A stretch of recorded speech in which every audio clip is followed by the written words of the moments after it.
Além do conceito de ação social, uma segunda contribuição de Max Weber para a sociologia é a noção de ideal tipo, que em alguns lugares também pode aparecer com o nome de tipo ideal.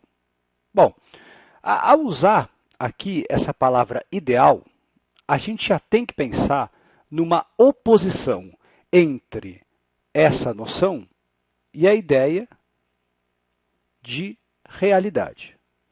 É muito importante que vocês entendam que o ideal tipo de Weber, ele não é a realidade, mas de alguma forma ele ajuda a compreender a realidade. E por quê? Porque o ideal tipo, na realidade, ele é um modelo, ele é uma abstração, ele é um conceito. Embora ele possa nunca se manifestar plenamente na realidade, ele funciona como um parâmetro de comparação. E a gente muitas vezes consegue compreender melhor a realidade tendo na cabeça essa noção de ideal tipo. Quer ver? Vamos trabalhar com um exemplo. Todo mundo aqui já ouviu falar, conhece, enfim, a distinção que se faz entre comunismo e capitalismo.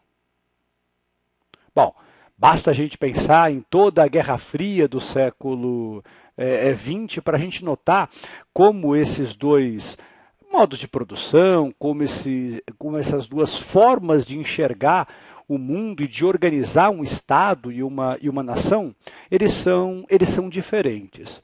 Bom, a gente pode dizer que é possível estudar, então, esses conceitos com base na noção de ideal tipo do Weber. Por quê? Porque, idealmente, a gente pode dizer que uma característica do comunismo é justamente o quê? O comunismo ele busca, digamos assim, uma igualdade social entre os trabalhadores.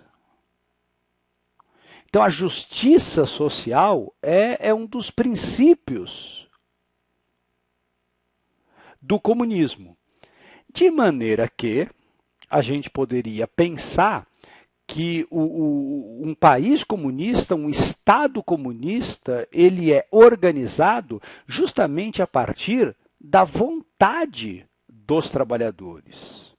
Bom, já quando a gente pensa na noção de capitalismo, a gente está pensando numa sociedade que não busca exatamente a igualdade entre os trabalhadores, mas que busca o respeito máximo à livre iniciativa.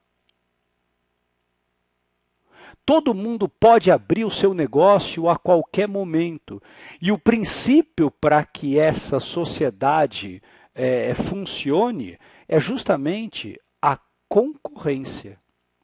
É a ideia de um livre mercado.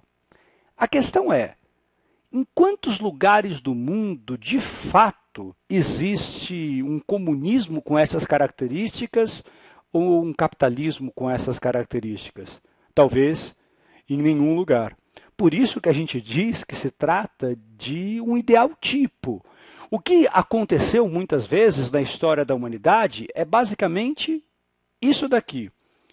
Nos países que aderiram ao comunismo, a gente acabou assistindo à formação de ditaduras que, na prática, muito pouco se importavam com os trabalhadores. E na maior parte dos países, digamos, capitalistas, oligopólios negam o livre mercado. O que significa essa noção de oligopólio? Significa que poucas empresas acabam tendo todo o poder. Então, na prática, não existe essa livre iniciativa. Agora, isso não significa que esse ideal tipo do comunismo e do capitalismo não tenha importância. Mas é a partir desses ideais tipos que a gente consegue o quê? Que a gente consegue avaliar o que de fato aconteceu na história da humanidade. Vocês querem ver mais um exemplo para isso ficar mais claro? Eu acho que todo mundo aqui já viu essa imagem, né? Estamos falando do atentado terrorista de 11 de setembro, que derrubou as Torres Gêmeas em Nova York. Sem dúvida alguma, uma das imagens mais impactantes de todo o século XXI. Mas essa foto, por si só, ela não se trata ainda de um ideal tipo.